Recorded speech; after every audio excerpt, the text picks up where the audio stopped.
Hare Krishna. Welcome to the Sunday morning Srimad Bhagavatam discussion from ISKCON Portland. First, we will recite the Mangalacharan prayers. I will share the screen.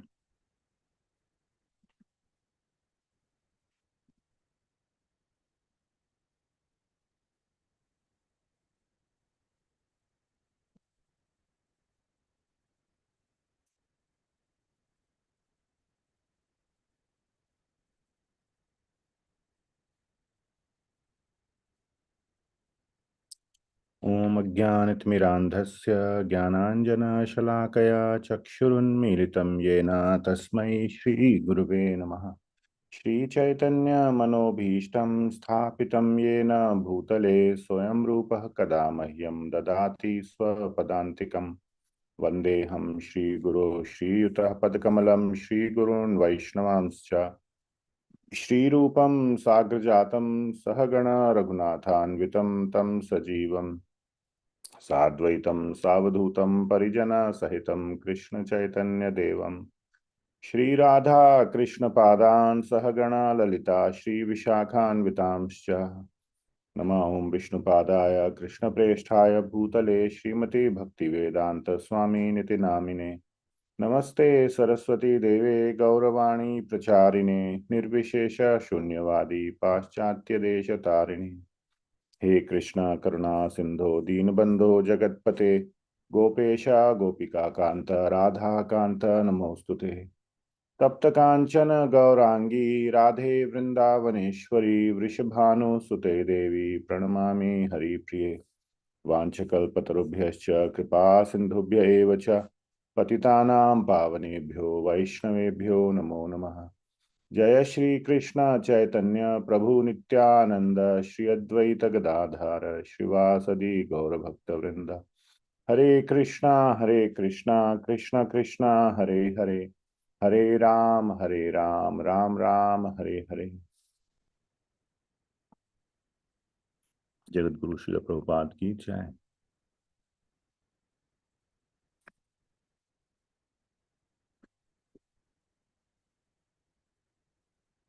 We will recite the invocation verses for Srimad Bhagavatam.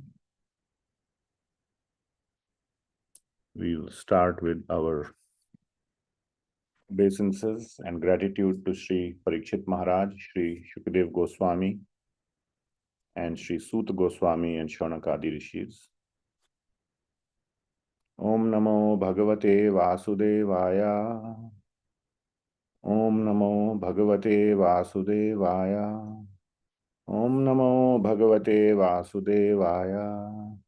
Narayanam Namaskritya Naran Chaiva Narottamam Devim Saraswatim Vyasam Tato Jayamudiraet Nashtaprayeshva Bhadreshu Nityang Bhagavata Sevaya Bhagavatyuttama Shloke Bhaktir Bhavati Naishthiki Krishnaya Vasudevaya Devaki Nandanaya Cha Nanda Gopakumaraya Govindaya Namo Namaha.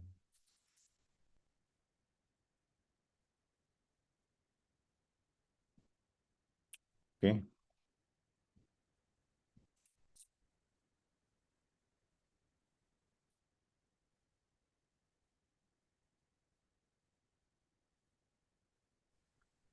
Now we will recite the verse for today.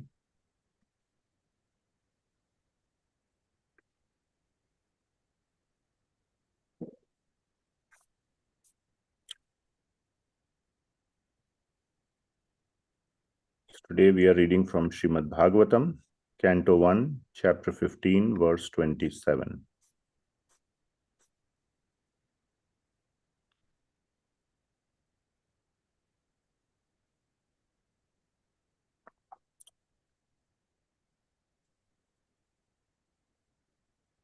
So this is the last verse of Arjuna, where he is remembering all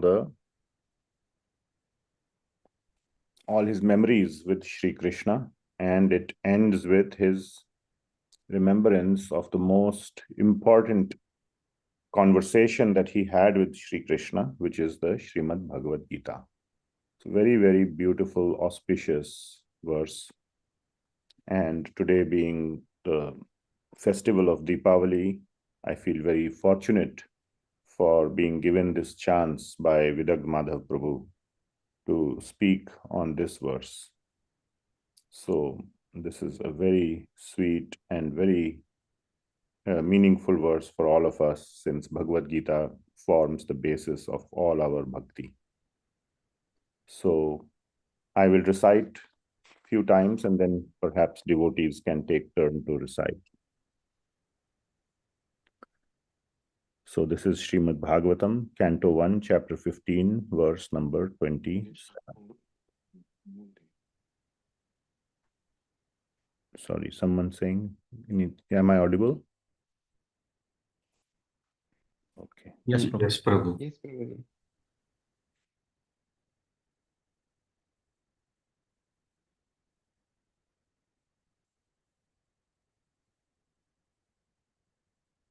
देशकालार्थयुक्तानि हृत्तपोपशमानि च हरन्ति स्मरतश्चित्तं गोविन्दाभिहितानि मे देशकालार्थयुक्तानि हृततपोपशमानि च हरन्ति स्मरतश्चित्तं गोविन्दाभिहितानि मे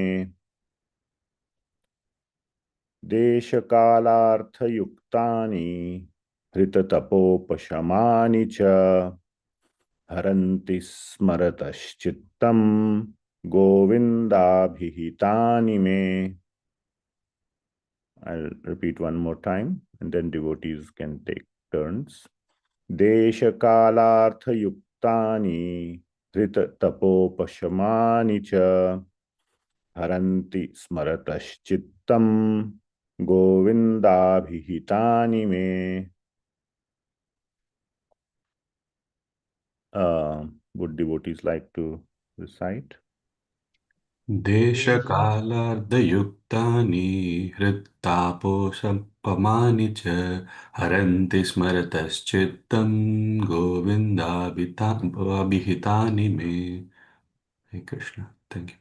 देशकालार्थयुक्तानि वृत्तापोस्मानि च हरन्ति स्मरतश्चित्तं गोविन्दाभिहितानि मे. Thank you. Hare Krishna Prabhu. Desakalardayuktani hrittapopasamani cha haranti smarataschitam govindabhihitani me. Thank you, Prabhu. Thank you. देशकालार्थयुक्तानि हृत्तपोपशमनि च हरन्ति स्मरतश्चित्तं गोविन्दाभिहितानि मे. Hare Krishna. Thank you. Thank you, Mataji. Okay. Anyone else? Desha-kalartha-yuktani hirtapo-pashamani cha haranti smartaschittam govindabhihitani me. Thank you, Prabhu. Thank you, Prabhuji. Okay.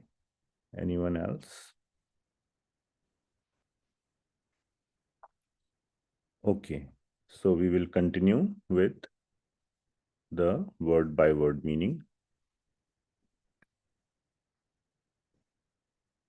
Desha, space, kala, time, artha, importance, yuktani, impregnated with, hrit, the heart, tapa, burning, upashamani, extinguishing, cha, and haranti, are attracting, smarataha, by remembering, chittam, mind, Govinda, the Supreme Personality of Pleasure, abhihitani, narrated by me unto me.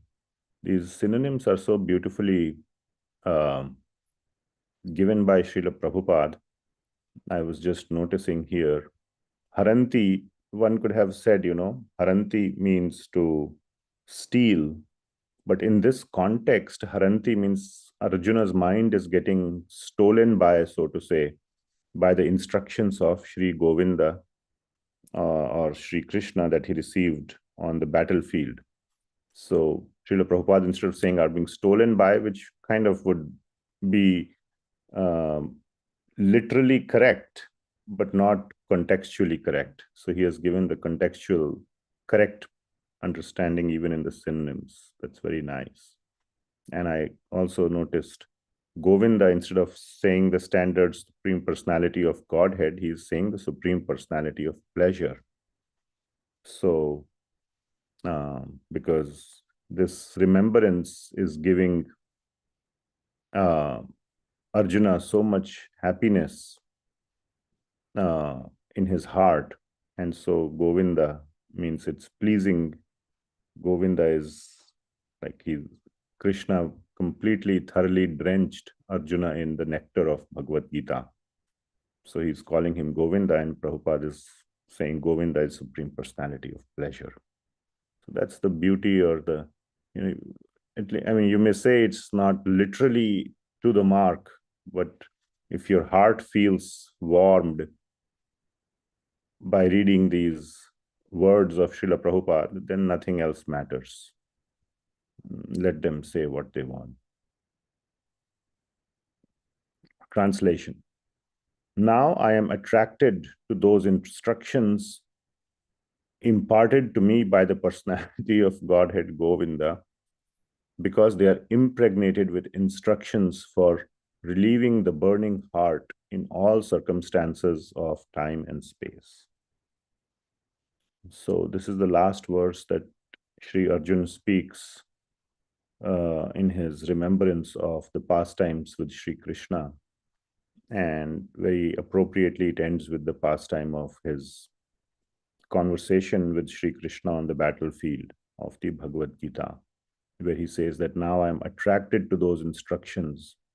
And those are the instructions of which he finally takes shelter in the departure of, or in the severe calamity that the Pandavas have faced in the departure of Sri Krishna.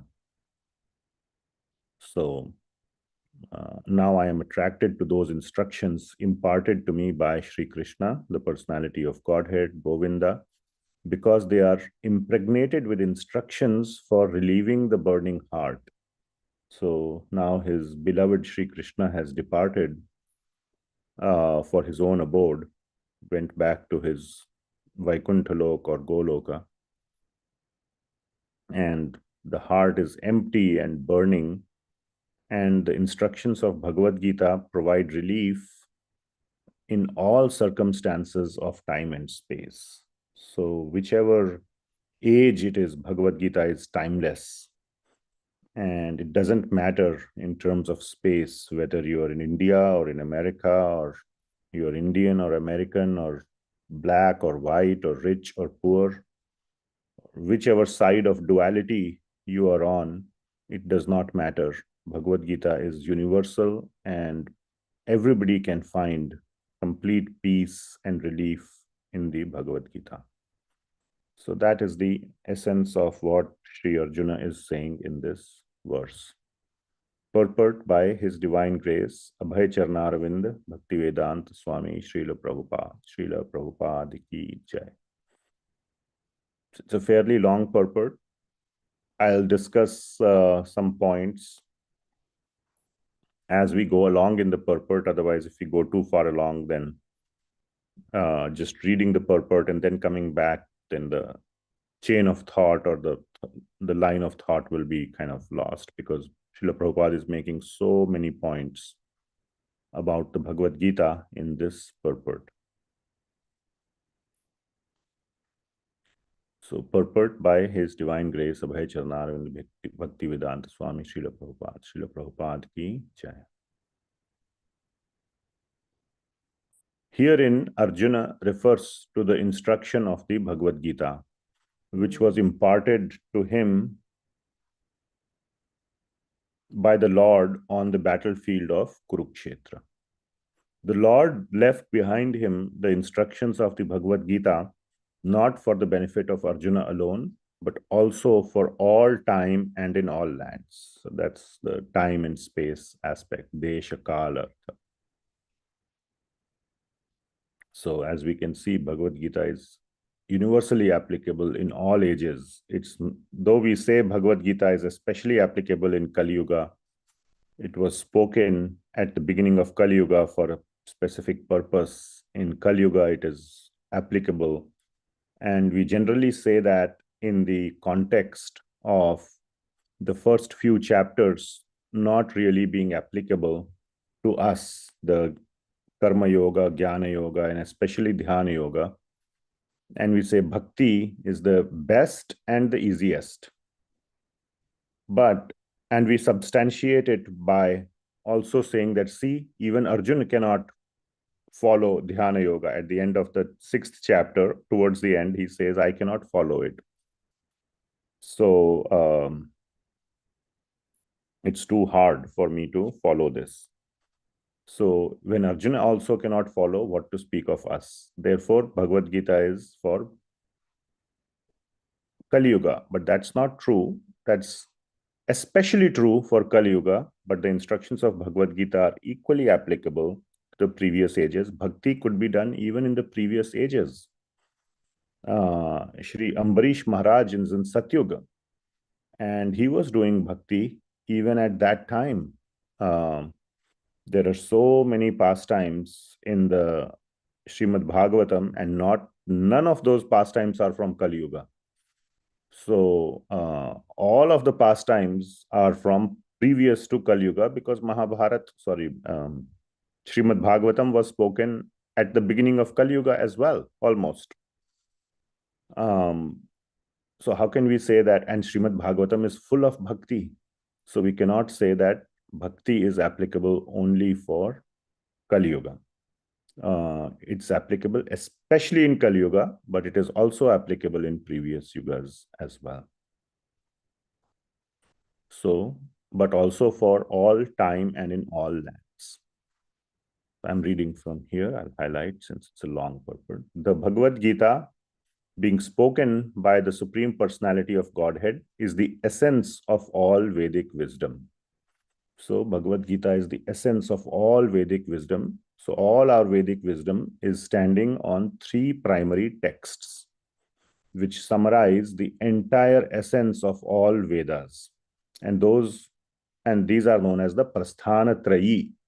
So the 3 main texts that summarize the instructions of all the Vedas are the Vedanta Sutra, also known as the Brahma Sutra, the Upanishads, principal 11 Upanishads, overall 108 Upanishads, but among them principal 11, and the Bhagavad Gita in the Mahabharata, that Bhagavad Gita, not any other Uddhav Gita, etc., etc. So the Bhagavad Gita.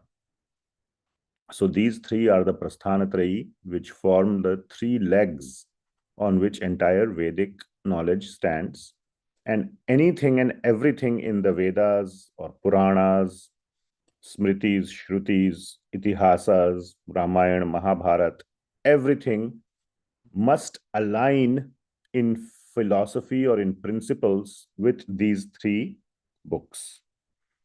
So if there is any matter of interpretation or reconciliation, these 3 form the backbone, and it must, any resolution must be done which is in alignment of these 3. Like, they are like, this is like the Constitution of the United States, so to say. Everything must align with that. Then finer details are less important, but at a very high level, it must align with the Constitution. In the same way, these 3 form the Constitution of Vedic wisdom. Among them is Bhagavad Gita. It is nicely presented by the Lord himself for all who have very little time to go through the vast Vedic literatures like the Upanishads, Puranas, and Vedanta Sutras. So here you can see Srila Prabhupada has mentioned Upanishads and Vedanta Sutras as well. So among the 3, the Bhagavad Gita is the most accessible. The next most accessible is the Upanishads, and the least accessible are the Vedanta Sutras. So without detailed commentaries by acharyas, it's virtually impossible to understand the Vedanta Sutras. So therefore, between the three, the Bhagavad Gita really shines at the top, because it is very much more, it's hard as well. It's not like a cakewalk, but it is the most accessible among the three. It is put within the study of the great historical epic Mahabharata, which was especially prepared for the less intelligent class, namely the women, the laborers, and those who are worthless descendants of the Brahmanas, Kshatriyas, and higher sections of the Vaishyas, which is all of us. None of us can claim to be worthy of even being in the lower classes, because our minds are so disturbed by all the facets of Kali Yuga. So we all fall in the category of these less intelligent class of Shudras. So we cannot even say, even though our title may be Sharma and Mishra and Tiwari and Shastri and all those things, but end of the day, we are all Shudras because of their worthless descendants. We are not, our qualities, guna and karma, do not align. Like Vaishya, my civil name is Goyal, so I'm a Vaishya. So one of the things that Vaishyas are supposed to do is Goraksha Vanijyam. I'm neither doing Vanijya, I'm neither doing Goraksha. So how can I be called a Vaishya? So end of the day, it is not applicable. The problem which arose in the heart of Arjuna on the battlefield of Kurukshetra was solved by the teachings of the Bhagavad Gita. Again, after the departure of the Lord from the vision of earthly people, when Arjuna was face to face with being vanquished in his acquired power and prominence, he wanted again to remember the great teachings of the Bhagavad Gita, just to tell all concerned that the Bhagavad Gita can be consulted in all critical times, not only for the solace from all kinds of mental agonies, but also for the way out of great entanglements which may embarrass one in some critical hour. And what is the most critical hour that comes in the life of every living entity? It is death. Thank you. Yes. So that is the most critical hour that comes in the life of every living entity. And that is what is being referred to here. So it's not just about those critical hours. So from the Bhagavad Gita, just from knowing, when we do these beginner Bhagavad Gita classes, yes, we know Bhagavad Gita, everybody. What was the Bhagavad Gita? Yeah, on the battlefield of Arjuna was getting confused and he didn't want to fight. So Krishna spoke Bhagavad Gita to convince him to fight. But I'm not on a battlefield, so why should I read Bhagavad Gita? So that is one of the responses. So you can say, no, Arjuna had, we have our own battles in our lives and we have to see ourselves in the battlefield. Oh, yeah, that is fine, but I am not in any battle. My life is going good. Then comes the final battle with death. And that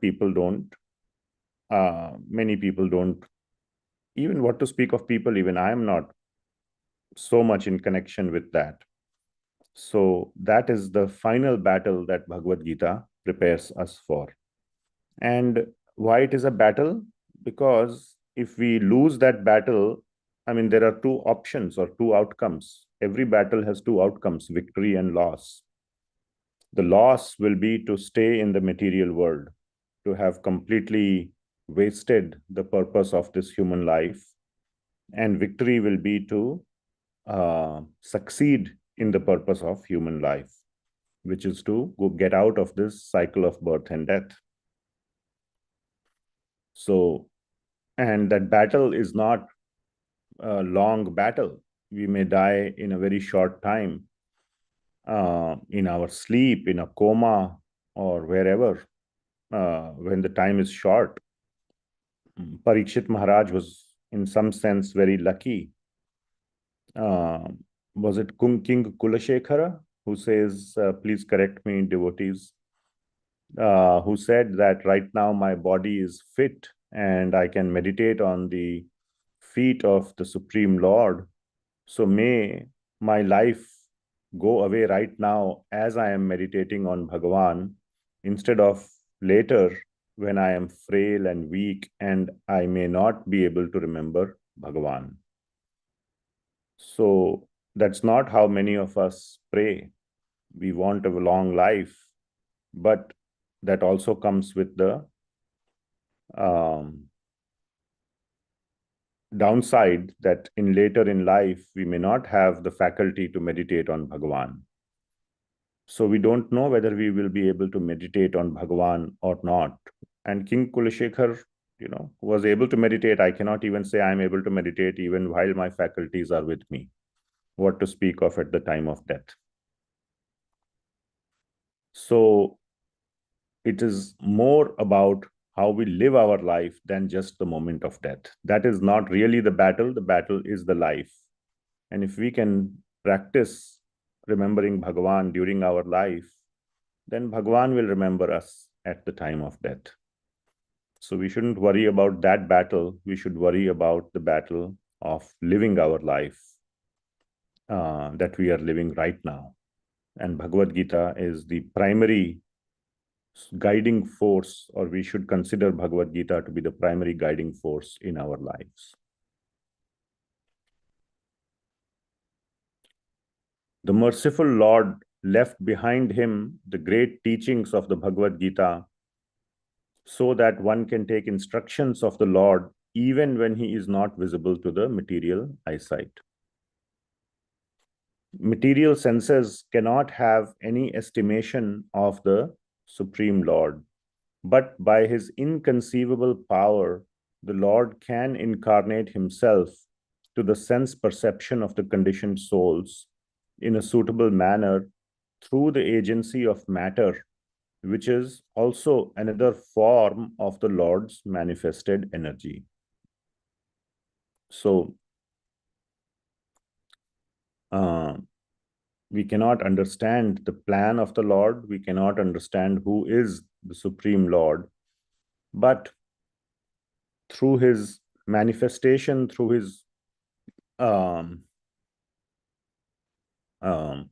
creations, we can understand who Bhagavan is. If Bhagavan can create this thing, and we, with all our combined might, cannot even create anything, like Srila Prabhupada said, we can create a jumbo jet, but we cannot create a mosquito.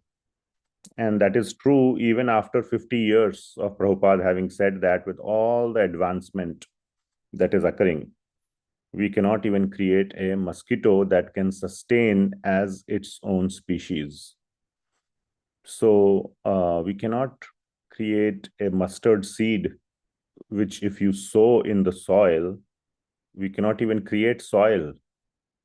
We cannot create anything. We can just transform from one form to the other. A small banyan seed or a mustard seed from which a whole plant or a tree comes out and produces more mustard seeds or more banyan seeds. And sort of the cycle of life continues without the intervention of the creator. He has created once and provided all the necessary ingredients, and then he has left the cycle to work. That is Prakriti, or the energy of Bhagavan. So, thus, and Bhagavad Gita shows us that in the 10th chapter and the 11th chapter. In the 10th chapter, Bhagavad Gita shows us how to see the manifestation of Bhagavan, the energy of Bhagavan, the creation of Bhagavan right in front of our eyes. The mountains, the rivers, the various species, our prowess, our intelligence, all this is coming from Bhagavan. We cannot create, we can create some artificial intelligence. My kids use art in the space of artificial intelligence and all, and they say it's all Ultimately, human intelligence has to guide artificial intelligence to produce some useful results. Without human intelligence, artificial intelligence will not even be useful. When you write code, it seems artificial intelligence can come up with a lot of code suggestions. So it's useful in that sense. It's not useful, but lot of human intervention is required. And then one can say, this is the same argument as in the evolution of species, the Darwinian theory that, we saw this small line on a graph, we saw it make progress. If you extrapolate, we will reach there. Now that whole theory is almost over 100 years old, more than 150 or whatever, maybe 200, no, not 200, 1870s. So 150 years old, we have not seen any successful extrapolation beyond the initial line that was there. And all the arguments was, we have done this, shown this much, and if you extrapolate, we will reach where Bhagavan has created. So the same arguments are being made. We'll see in another, hopefully I'll be alive, and we'll be alive to see where artificial intelligence takes us. But there are arguments on both sides of it as of today. Thus, the Bhagavad Gita, or any authentic scriptural sound representation of the Lord, is also the incarnation of the Lord. So this is a very important statement that Srila Prabhupada is making. There is no difference between the sound representation of the Lord and the Lord himself. One can derive the same benefit from the Bhagavad Gita as Arjuna did in the personal presence of the Lord. So there is no difference between the Shabda Brahma and Sakshat Brahma. So the sound representation, whether it is the chanting of the holy name, or whether it is the Bhagavad Gita, the spoken word, Naam, Roop, Guna, Leela, all of those Shabda are non-different from Bhagavan himself. So whether we chant the holy name or we chant the verses of Bhagavad Gita, which we should do every day, and we do it on Gita Jayanti, hopefully the devotees are doing it every single day, is no different from Bhagavan, is no different from his name, his Guna, Roop, Leela, Kirtan. All this is Kirtan. One can derive the same benefit from the Bhagavad Gita as Arjuna did in the personal presence of the Lord. So, Bhagavad Gita, the Arjuna derived the benefit of Shravana. So, we should also do Shravana, and most importantly, we should engage in Kirtan. Kirtan is the Yuga Dharma of Kali Yuga. So, Kirtan must continue, must go on unabashed. It should go on. There is a word that Sri Vishwanath Chakravarti Thakur uses in Sri Raghavatma Chandrika, Vilajjaha or Nirlajjaha, unashamed Kirtan should go on. Don't feel ashamed. Do Kirtan wherever you go, whatever Kirtan you can do, you should do, whether somebody is listening or not. So, Kirtan should go on. Kirtan is the Yuga Dharma. If it is Sankirtan, then, as Hari Parshad Prabhu says, 3 or more, or 5 or more, I think. So, that becomes Sankirtana. But don't wait for 1 or 2 or 3 or 5. You are the one. Kirtan must go on. And if it is Sankirtan, all the better. But Kirtan should never, never stop.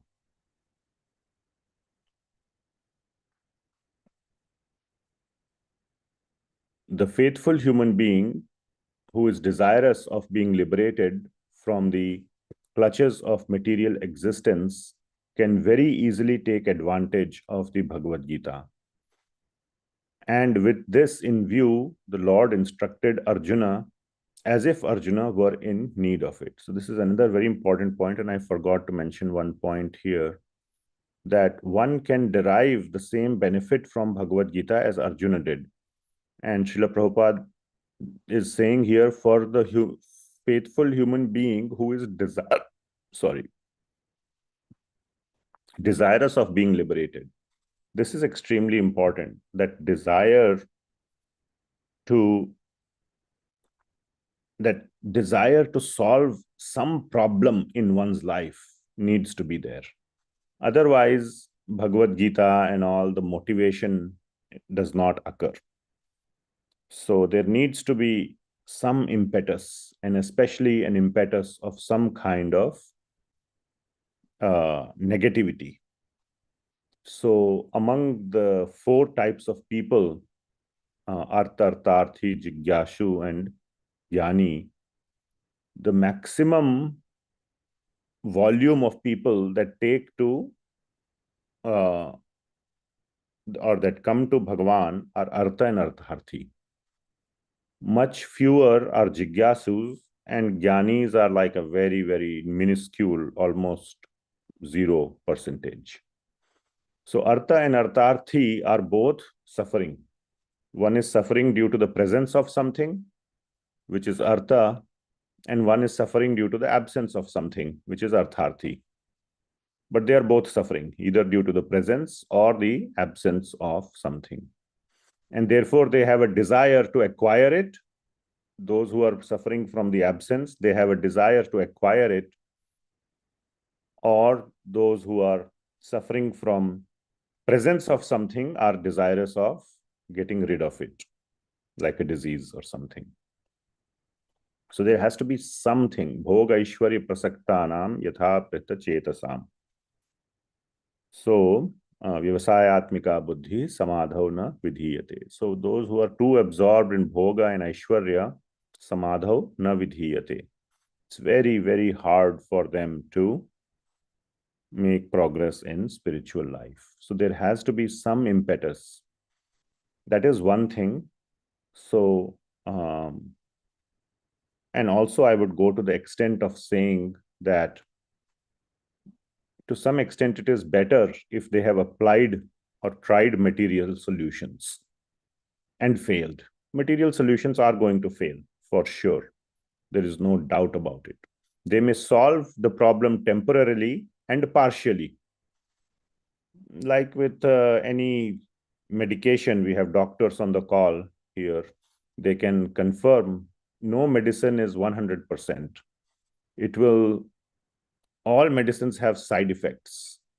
I take some medicines and they send like 5 pages with it when you dispense the medicine, and 5 pages, 1 or 2 pages is about the medicine, and remaining 3 pages is about the side effects of that medicine. So that is the situation. So you take one medicine and it will come with a big list of downsides. It's a package deal. So it's not something which is a win-win situation in the material world. So after having applied material solutions and failed, is an even better candidate to come to spiritual life, because then he will really value the spiritual solutions. Otherwise, it's like, what is that? Ghar ka paneer dal barabar. So it will be like that. One will not value that solution very much. And that is what creates faith. Another thing that creates faith is to consider Bhagavad Gita as Bhagavan's words. And when we consider it like that, then one really gets the same benefit that Arjuna derived. When we understand that these words are spoken by Bhagavan, who is beyond all material time and space, then the thought that comes to one's mind is that maybe these words are applicable to me as well. Otherwise, the mind can make you think that these were only meant for a certain age, for a certain person. But because Bhagavan is speaking, one can imagine that yes, Bhagavan may have spoken in a way because he can accomplish multiple tasks at the same time with the same apparently looking action. He can accomplish multiple objectives. So one objective was to give this knowledge to Arjuna, but maybe Bhagavan can also give that same knowledge to me through the book Bhagavad Gita, with the intention of actually addressing my problems. And only Bhagavan can do that, nobody else. So when we consider that Sri Krishna is Bhagavan and his words could possibly also apply to me, I am as much his child as Arjuna was, then that acceptance to Bhagavad Gita becomes more real. And with such acceptance, then one is able to apply the Bhagavad Gita as a spiritual solution to their material problems. So they need to have a problem. It's much better to have a serious problem that you come with, more so to which you have applied material solutions and you have seen how futile they are. And finally, to consider the solution of none other than Bhagavan, the solution offered by Bhagavan. When we come with these three prerequisites to approach the Bhagavad Gita, then Bhagavad Gita has the potential to give us the same benefit as Arjuna got on the battlefield. And those are exactly the same things that Srila Prabhupada is saying, not in those many words. The purport is already very long. So, but that's the understanding.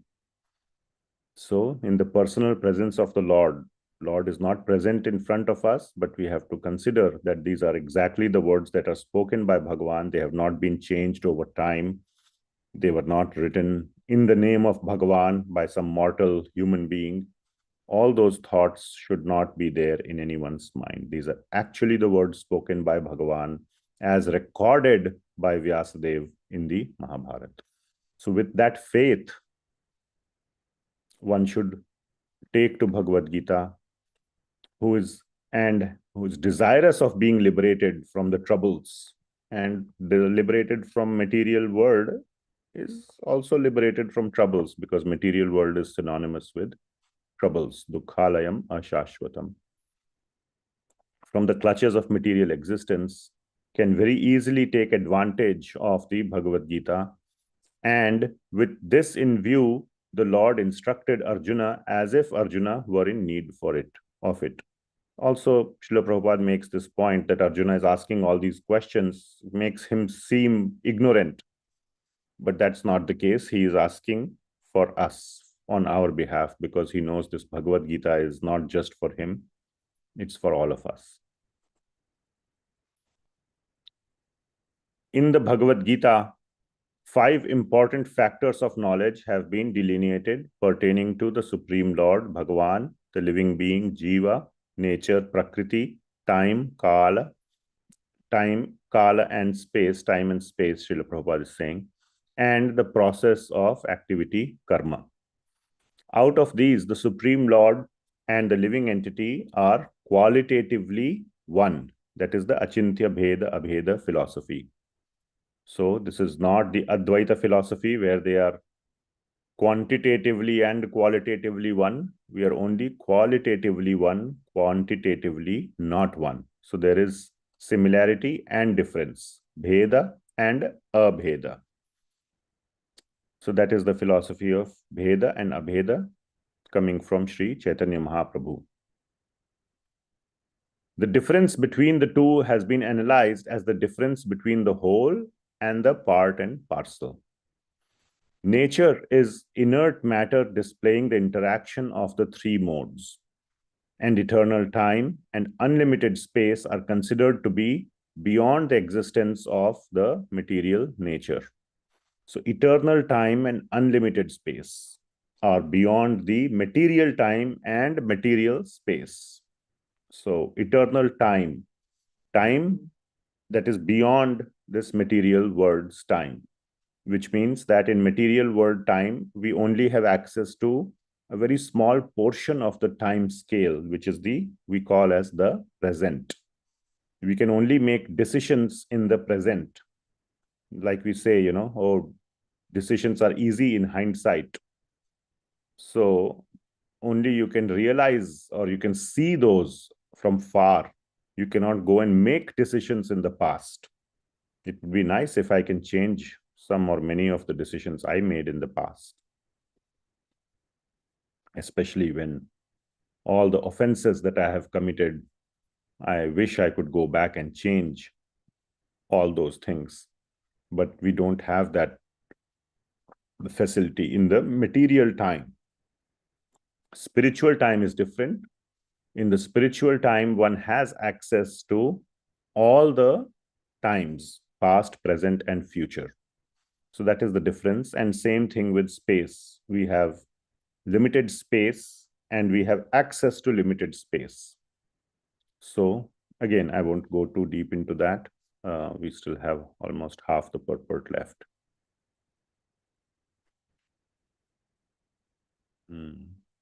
Activities of the living being are different varieties of aptitudes which can entrap or liberate the living being within and without material nature. All these subject matters are concisely discussed in the Bhagavad Gita, and later the subject matters are elaborated in the Srimad Bhagavatam for further enlightenment. This is very important. Bhagavad Gita study should not stop with Bhagavad Gita.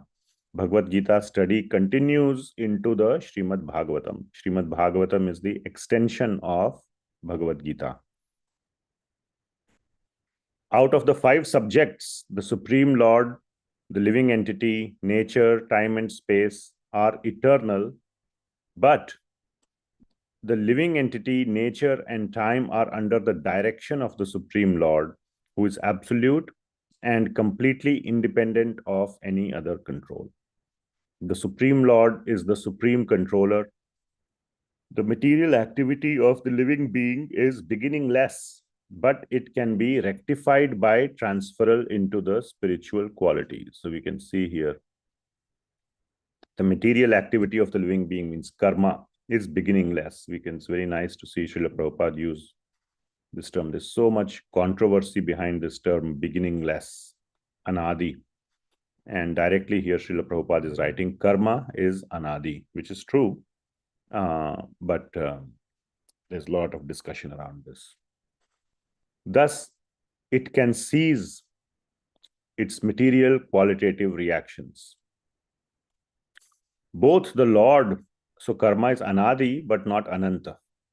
So the cessation is possible. Its beginning is untraceable, or it has no beginning, but it can be anadi, but it's not ananta. Sorry, did I say it is anant? It is not ananta. Karma is not anant because karma can be destroyed. So karma can be destroyed by bhakti. The jiva is anadi and ananta. It had no beginning and it has no end. Even when it goes to spiritual world, does not cease to exist. But karma ceases to exist when one goes to spiritual world by bhakti. Both the Lord and the living entity are cognizant, and both have the sense of identification of being conscious as a living force. But the living being, under the condition of material nature called Mahat Tattva, misidentifies himself as being different from the Lord.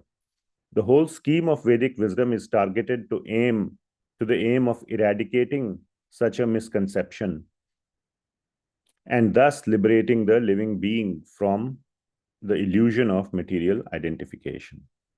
When such an illusion is eradicated by knowledge and renunciation, the living beings are responsible actors and enjoyers also. The sense of enjoyment in the Lord is real, but such a sense in the living being is a sort of wishful desire only. This difference in consciousness is the distinction of the two identities, namely the Lord and the living being. Otherwise, there is no difference between the Lord and the living being. The living being is therefore eternally one and different simultaneously. This is the Bheda Abheda. The whole instruction of the Bhagavad Gita stands on this principle.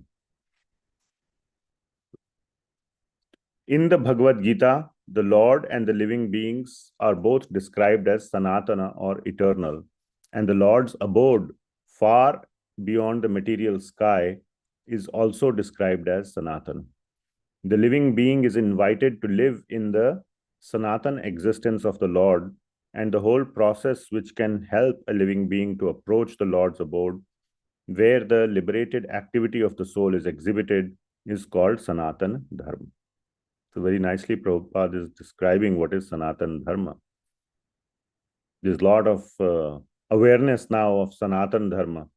The term Sanatana Dharma is catching up quite a bit, and this term Hinduism is kind of, even though, I mean, yeah, it's very, very popular, obviously, but the term Sanatana Dharma is catching up. And Prabhupada has described what it is here. One cannot, however, reach the eternal abode of the Lord without being free from the misconception of material identification. And the Bhagavad Gita gives us the clue how to achieve this stage of perfection. The process of being liberated from the misconception of the material identification is called, in different stages, fruitive activity, empiric philosophy, and devotional service, up to transcendental realization. Such transcendental realization is made possible by dovetailing all the items in relation to the Lord, with the Lord. Prescribed duties of the human being, as directed in the Vedas, can gradually purify the sinful mind of the conditioned soul and raise him to the stage of knowledge. The purified stage of acquiring knowledge becomes the basis of devotional service to the Lord. As long as one is engaged in researching the solution of the problems of life, his knowledge is called jnana, or purified knowledge. But on realizing the actual solution of life, one becomes situated in the devotional service of the Lord. The Bhagavad Gita begins with the problems of life by discriminating the soul from the elements of matter, and proves by all reason and argument that the soul is indestructible in all circumstances, and that the outer covering of matter, the body and the mind, change for another term of material existence, which is full of miseries. The Bhagavad Gita is therefore meant for terminating all different type of miseries, and Arjuna took shelter of this great knowledge which had been imparted to him during the Kurukshetra battle. Srila Prabhupada ki jai. So I'll stop here and see if there is any discussion or any comments, questions, or corrections. Hare Krishna, Prabhu, thank you for that very wonderful elaboration on the purport. It's like a mini Bhagavad Gita lesson. Yeah. Reminds one of Srila Prabhupada's introduction to the Gita. So thank you very much. I know it was probably very hard for you to stop right here, and you had to speed up at the end, but what to do? Thank you. Dear devotees, please proceed with questions, clarifications, elaborations. Thank you. Yes, Damodar Krishna Prabhu, you have raised your hand. Hare Krishna, Prabhuji. Thank you so much, Prabhu, for showing us how important Srila Prabhupada's purport is. Everything is there in the purport. We just, at least for me, I just sometimes try to leave it for later or don't take it seriously. But thank you so much for showing that. You mentioned about Harinam Sankirtan, so I have some clarifying questions on that, and I think it's already predefined. So we read Srimad Bhagavatam alone, that is Kirtan. We are glorifying the Lord alone. And when we discuss it with others, it is Leela Sankirtanam. Secondly, It could when be we do, it could be Nama, Rupa, Guna, or Leela, anything yeah, depending on the topic. okay, makes sense. So my question is that also Yug Dharma, or is it like only Harinam Sankirtan? Is Srimad Bhagavatam reading and all the other limbs of bhakti meant for increasing our faith for Harinam Sankirtan, which is the Yug Dharma, or all these are also Harinam Sankirtan or Yug Dharma of the age of Kali? That's clarifying questions. Okay, so Yug Dharma is Kirtana, not Okay. Nama Kirtana. Among the aspects of Kirtan, Nam Kirtan is the most potent and the best and the easiest. Okay, so Nam Kirtan is the best, but Yuga Dharma is Kirtana. Okay. Okay. Okay, so whether one does Nam, Roop, Guna, Leela, Kirtan, all of them count as Kirtan, which is Yuga Dharma. Okay. And within that, Nam Kirtan is the most potent. It is not even the beginning. Oh, I am doing Leela Kirtan, so no need for Nam Kirtan. That is just the most 180-degree opposite philosophy of all time. Sri Haridas Thakur is Nam Acharya. You think he did not understand the Leela Guna Rupa? No. So Nam, there is so much. All our great acharyas, they all spent time doing Nam, Smaran, Nam, Kirtan. So Nam is, there is nothing less than or beyond Nam. Yes, from Nam comes Guna Kirtan, then Roop, and then Leela. But it doesn't mean once you go to next stage, it's not like a ladder. To go to the third step, you must take your foot away from the first step. That's the ladder analogy. So to go to Leela Kirtan, you must stop doing Nam Kirtan. Oh my, that should not be the understanding. Nam Kirtan must go on, but Yuga Dharma is Kirtan, and Kirtan should go on all the time. So yes, if you are doing Leela Kirtan, Guna Roop Kirtan, that is, you are fulfilling the Yuga Dharma. But Nam Kirtan should always, always be included. This is the elaborate understanding, but Yuga Dharma is Kirtan. And reading is kind of more little bit of a modern thing, because there was sort of, original from the Vedic time, there was no reading as such. Even on the palm leaves, only the acharyas had access to those. And before that, everything was through smaran or smriti or memory. There was Vyasadev ji was the first one who put it in writing, because he knows Sumanda Matayo. In Kali Yuga, everybody will have Mandamati. So people will need the assistance of writing. So reading and is kind of in between Shravan and Kirtan. It is neither Shravan nor Kirtan. You can say it is both, because when you are reading, your mind is doing Kirtan. Also, your mind is doing Shravan, because when you read, I don't know if you kind of analyze the reading operation or the activity, it is a mixture of Shravan and Kirtan. So you cannot go wrong with reading. I'm not saying don't do reading, but it is hard to put a finger on it, whether it is Shravan or Kirtan. It is somewhere in between, but you cannot go wrong. So yes, reading is perfectly fine, but don't think that when I'm reading, I'm not doing Shravan, or when I'm reading, I'm not doing Kirtan. So reading or study, and reading also needs to be deep reading with analysis, with deep understanding. Tat Shrinvan Supathan Vicharana Paro. So that is the 18th verse of the last chapter of Bhagavatam. So Supathan, not just Shrinvan, good study, and Vicharana Paro means to contemplate on it, to analyze it. All that is part of Shravana. So Bhaktya Vimuchyate Naraha. So like this, a devotee can be liberated. That is what the Bhagavatam says. So we should do all that as part of Shravana and Kirtan. Did I answer your question, Prabhuji? Yes, Prabhuji. Thank you so much, Prabhu. Hare Krishna. Thank you. Hare Krishna Prabhu. Thank you so much for the wonderful class.